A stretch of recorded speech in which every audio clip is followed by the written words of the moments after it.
Hello, everyone. Uh, I was meditating on the Book of Esther, and we learned some very useful lessons from Esther about the power. The main lesson is that there is a lot of power in prayer and fasting.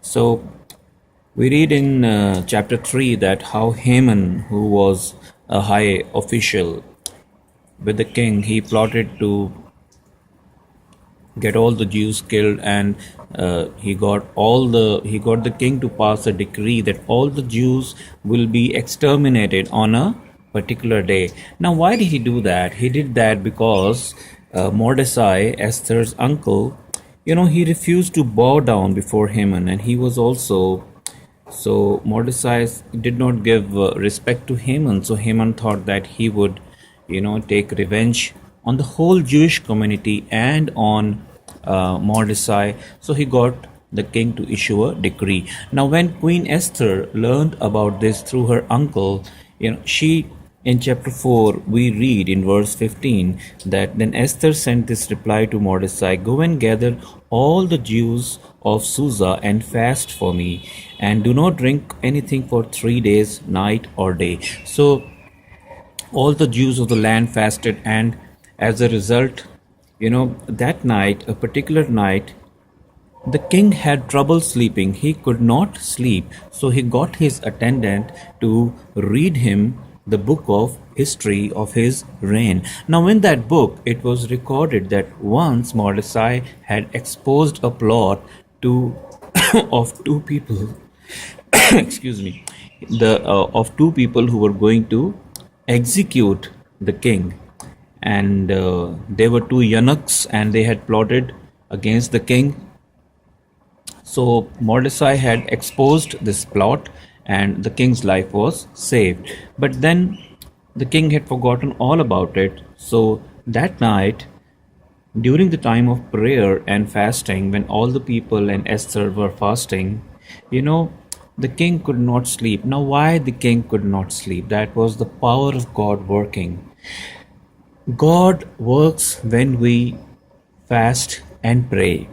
So that night, the prayers of the people, the intense prayers of the people, their dedication in prayer and fasting, they made the king lose his sleep, and he learned of the time when Mordecai helped him to be saved him from being executed.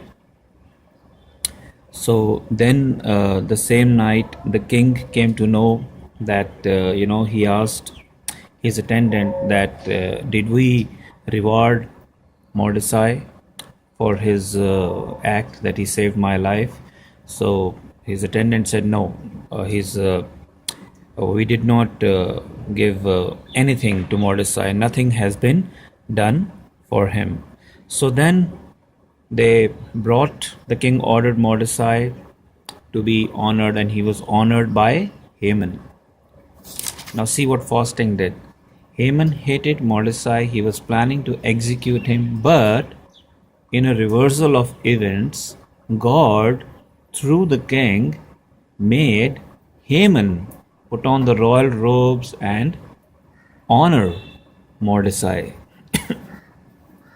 It's written in chapter 6, verse 11. So Haman took the robes and put them on Mordecai, and placed him on the king's own horse, and led him through the city square. So this is what the power of fasting can do. And then we go on, excuse me, then we go on to read in chapter 7 how the king executed Haman when Esther exposed Haman's plot to the king.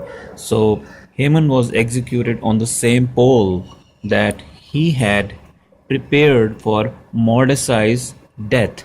Again, God intervened, and the plot that Haman, the wicked Haman, had prepared for the death of Mordecai, it backfired on him, and instead he was executed on the same pole on the orders of the king. Now, why did the plot backfire? Because of prayer and fasting. God hears your prayers. When you are in a desperate situation, sit down on your knees, just pray. Just pray. Prayer can change things. Prayer can change circumstances. Here we read the book of Esther is a wonderful example. You know how prayer, the book of Esther, here we read in this chapter how prayer, it changed the circumstances. It gave victory to the Jews through prayers and fasting. The plans of the enemy backfired on them, and the king instead issued a decree that the Jews should exterminate all those who were against them.